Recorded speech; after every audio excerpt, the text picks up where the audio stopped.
Good evening. I want to talk to you today about mindfulness principles in real estate. But I'm not going to talk about this topic alone today. I have a very special guest on the show today. Her name is Miss Terrie Schauer, and she has over 20 years experience as a real estate investor and property manager.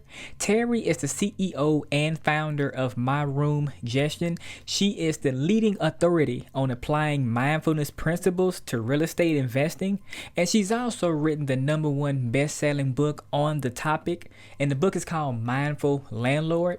Now, Terrie's passion is to help fellow investors act for both profit and peace of mind.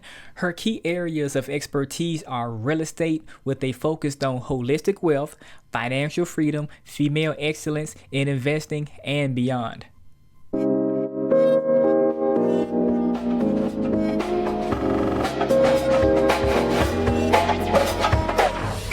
All right, Terrie, thank you so much for coming to the show today. How are you? Great. Thanks for having me on.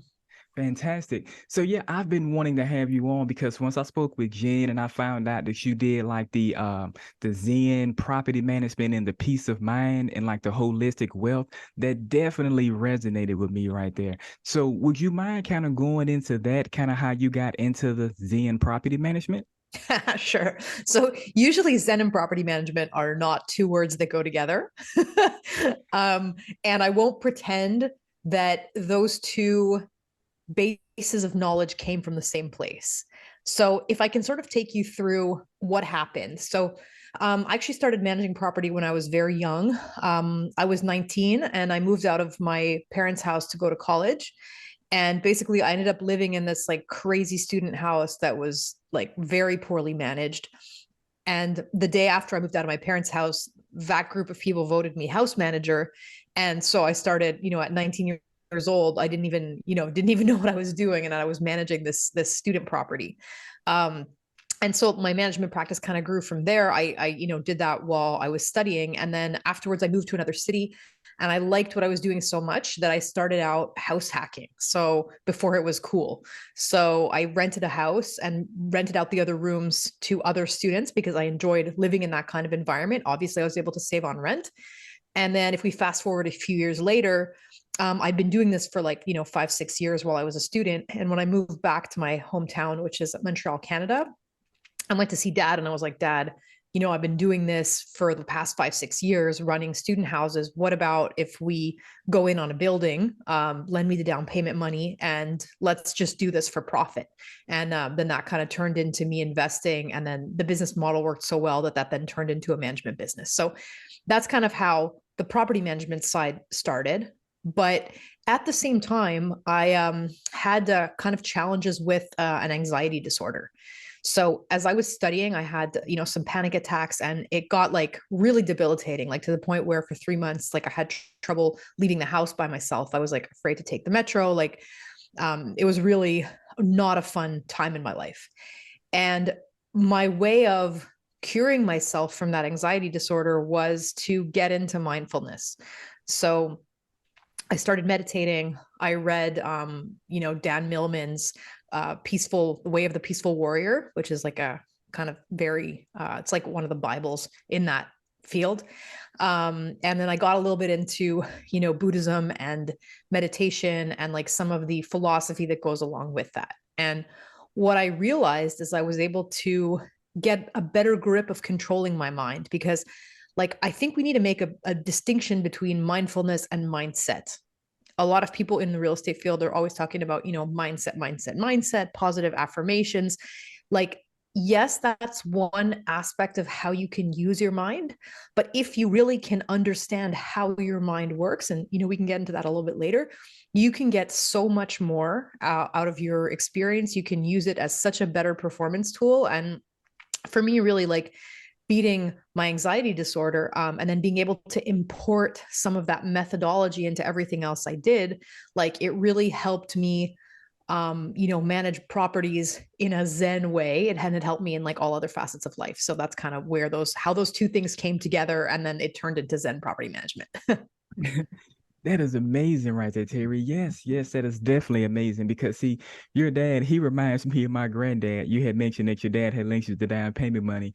And so when I was about 18, my granddad, he gave me a piece of property. And then that kind of got me started with like real estate and things like that. So we definitely have that in common. And is the market different in Canada as far as on investing, or is it kind of the same as it is here in the States?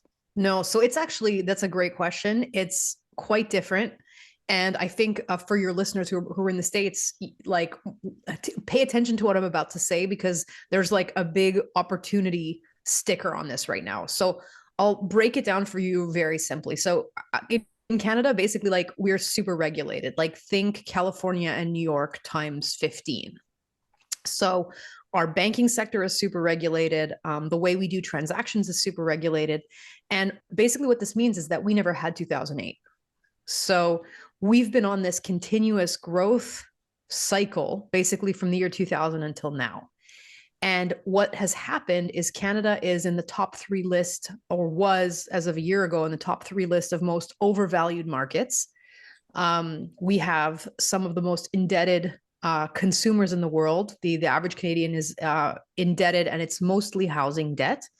And so the Canadian market right now, we've been going through the same interest rate cycle as you guys, except the Canadian economy is way more vulnerable to real estate shocks, because you guys had your market correction in 2008. And so even though the interest rates are going up, like people still have that crisis in memory, and the market adjusted itself back then. Our market didn't adjust itself. And the other thing you need to be aware of is that 40% of Canadians have variable rate mortgages. So if you can imagine that our mortgage rate a year ago was just over 2%, and we're now looking at 6%, that means that that 4% interest spread has been passed on directly to those 40% of people who have variable mortgages. So like their mortgages have gone up by like $1,500 a month.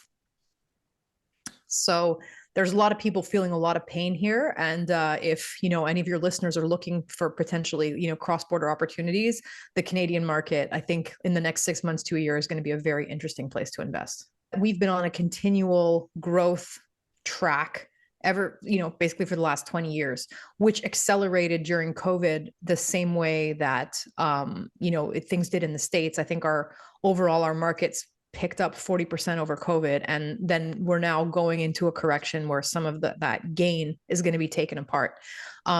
Where Canada is also a bit similar to the US is that like you can't really talk about the Canadian market. Just like if you were talking about the US market, like what does that even mean? Because you're really going to put like LA, New York, Chicago, some small town in Indiana. Like, are you really going to put all of those things into the same basket? Because Florida, hurricanes, like whatever kind of thing, Texas, like we also have distinct markets in Canada. So if I'm thinking, the big cities of Toronto and Vancouver, for example, have been extremely overvalued in the current crisis, if you want to say. And so the biggest corrections are taking place in the single family sector in those markets. Now I'm in Montreal, which is kind of a smaller, we're actually the second largest city in Canada, but from the point of view of equity, we're quite far down the list because property's been historically undervalued in Quebec, which is the French part of Canada. And, so our market runs on somewhat of a different cycle, let's say, than English Canada or than the big metropolises of Vancouver and Toronto. And, my tip would be that for anyone who's interested in Canada is you really need to same way as in the States, you really need to like understand the submarket in which you're operating. Like, sure, there's, a general US interest rate, which is going to affect everyone in some kind of a way. But like, you can't say that investing in Miami is the same thing as investing in, Birmingham or something, right? So you have to research their specific market and understand what's happening there in order to make smart decisions. Now, what about the history of markets and like analysis of like the macroeconomic data? Would you kind of discuss that for me a little bit? Yeah, sure. That's actually like one of my favorite things. And again, I think I might have referenced some of that in, what I was previously saying. But, I think like there's this tendency among real estate investors to be a bit short-termist and to, listen to the be very now, right? And I think like maybe the advantage in the US is that because you guys had 2008, you do understand that there are big factors going on and that those factors can really come in and influence your bottom line.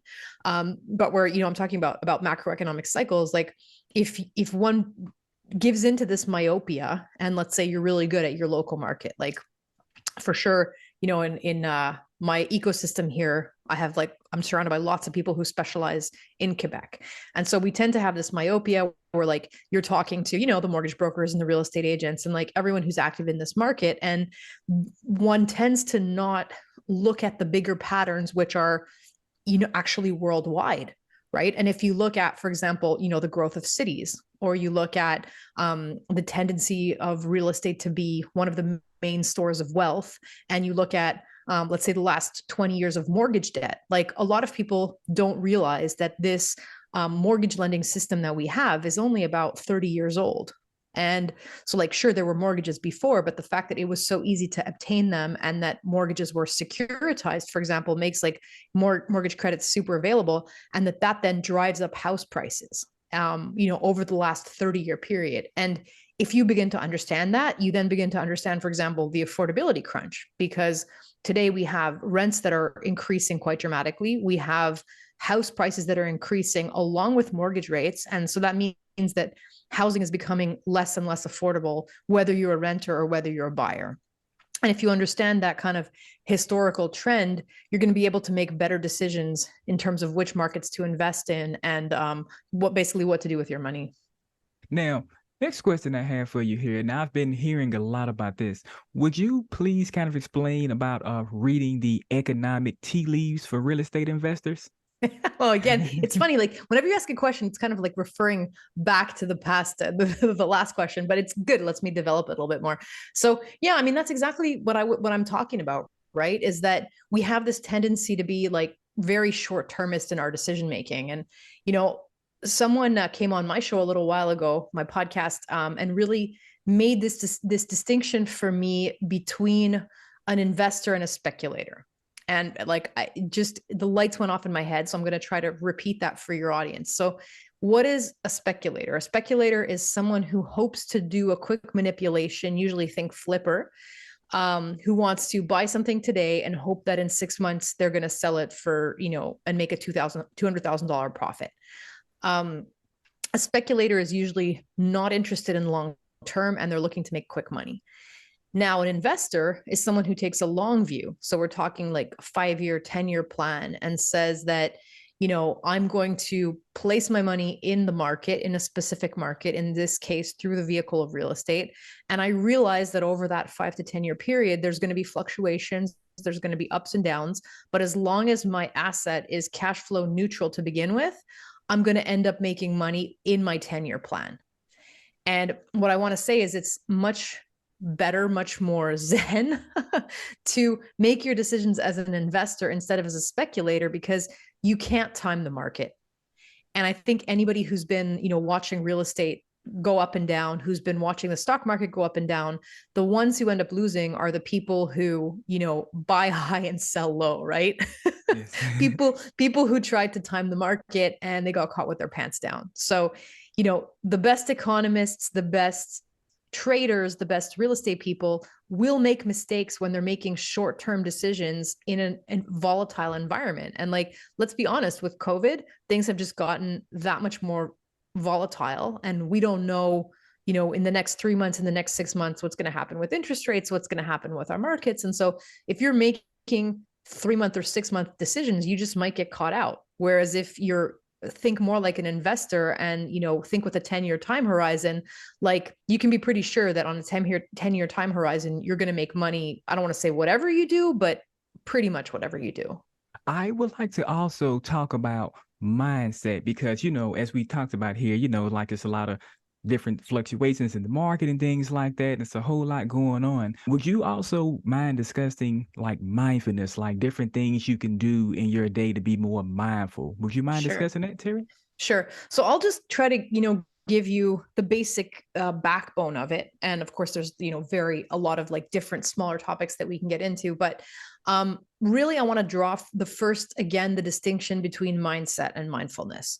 So if you're talking about mindset, like mindset is more like, I think you referenced it earlier. So like a specific set of tactics that I'm going to use when closing a deal, a specific way that I want to treat my clients, with respect and with different kinds of things that are going to turn that into repeat business. So that's like kind of action items in terms of things that I can do with the way that I behave and the way that I think about social situations. Like that's going to be mindset. But when we're talking about mindfulness, we're actually talking about something that's kind of deeper than that. And the best way to understand that is to think about your different levels of consciousness. So, very simply, like my mind has different ways in which it operates. We have what's called the thinking mind, which is always on. That gets likened to the radio. So at any given time, my mind is like spitting out all kinds of different thoughts. It's talking, it's planning dinner, it's, worrying about this particular deal, or like fighting with a tenant internally because I had a conversation I didn't like yesterday. So my thoughts are kind of like always running, and they're like the radio in that I sort of can't turn it off, but I can choose whether or not I listen to it. Okay.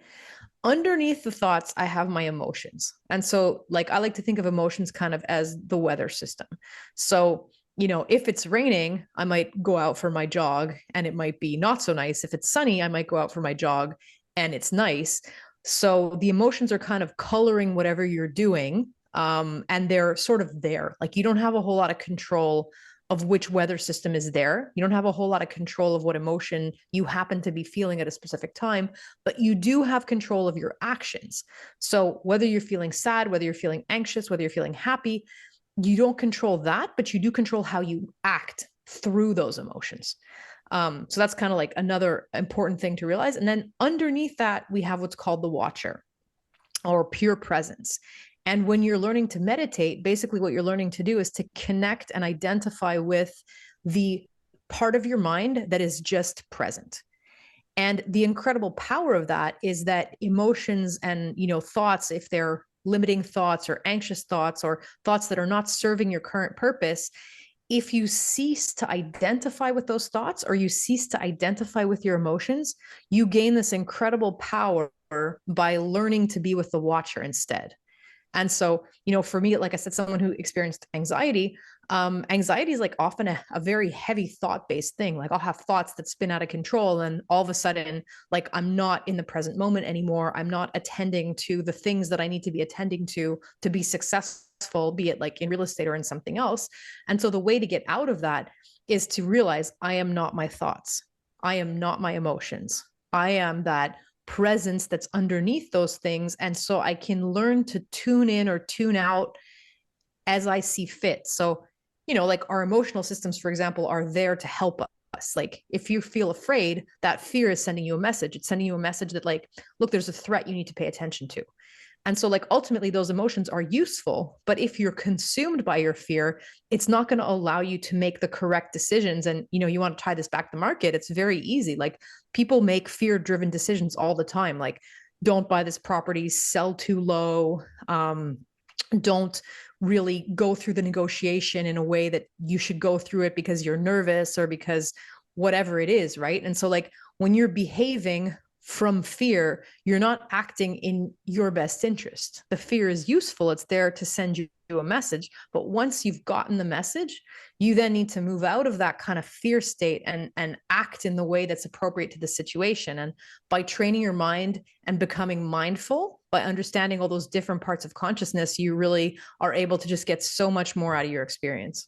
My gosh, that resonated with me so much. Oh my gosh. Because see, like what made me get into like meditation and like mindset and mindfulness is I remember back about 20 years ago when I first started barbering, like a lot of like negative things started kind of happening to me. And I was thinking, like, why me? I was basically playing the victim. I was like, why Yeah. me? Why me? And then once I realized that things that happened were things that I had done, it may have been like a little minute thing that I'd done a few weeks back that led up to that event. And I was like, you know what? I need to get my mindset together because I have everything else in my life together besides my mindset. And mindset is critical. You're so right. And like the parallel I always try to use is diet, right? Like let's say we all have, weight goals, or we all like know that we have 10 pounds to lose, 15 pounds to lose, whatever it is. And like the difference between someone who is able to do that and is not able to do it, it's not about knowledge anymore. Like there is so much knowledge out there available on the internet, in podcasts, in books, like everywhere. And it's the same in real estate. There is so much knowledge that we can't have the excuse that we don't know. We all know how we have to eat in order to be at our ideal weight. But if we don't do it, it's a question of what you're doing with your mind. And so, like, the real thing that's preventing you from getting where you want to be is not, most of the time, it's not lack of knowledge. It's lack of proper use of your mind. Absolutely. Do you have any other tips for like mindfulness and meditation that you want to give my audience here? Yeah, I mean, like if anything, maybe a couple of book recommendations, like for me, um, just as Rich Dad Poor Dad sent me on my real estate journey when I was, 20, and I read that book, it really kind of it inspired me to never get a real job. um, just like Dan Millman's Way of the Peaceful Warrior really opened my eyes to this whole, mindfulness world. Obviously, my own book, Mindful Landlord, which I wrote specifically to bring some of those ideas together. So, some of the ideas of mindfulness with the idea of becoming a successful real estate investor. But I can, recommend those books. Another book I really love is Arno Ilger's The Rock Warrior's Way. So this is like somebody who brought mindfulness ideas into rock climbing. So if you're not into rock climbing, I'm not into rock climbing. You can kind of skip over the climbing stuff, but his take on mindfulness is just super accessible and like very easy to implement. So if I could, recommend those resources to some of your listeners, they're low cost. You can get all those things on Amazon, and it will change the way that you use your mind. And what I'll do, I'll leave the link to all of those book recommendations there, Terry, like I said, in the podcast here. Now, last question. How can people connect with you? If somebody's like, you know what, I really like Terry. I really like what she was talking about on the Art of Customer Service podcast. How can people connect with you? Yeah. So, I mean, it's super simple. My social media of choice is LinkedIn. So just look up Terrie Schauer on LinkedIn. And then my book is available on Amazon, Mindful Landlord, and my podcast. So I host the Real Estate Investors Club podcast, which is obviously like more of a kind of Montreal, Canada based show. But we get into, some of these mindfulness things. And if you want to kind of like learn more about what I do, you can check out the show. Thank you so much for your time today, Terry. Like I said, this is so amazing. Like I know my audience is going to get a whole lot of value out from this right here. Like I said, especially with the mindset, the mindfulness, and all the information that you shared with us about the Montreal market and everything like that. This has just been like phenomenal right here, Terry. Thank you so much for your time today. Thanks for having me on, Tony. You're very welcome. And you have a great day, Terry. Thank you.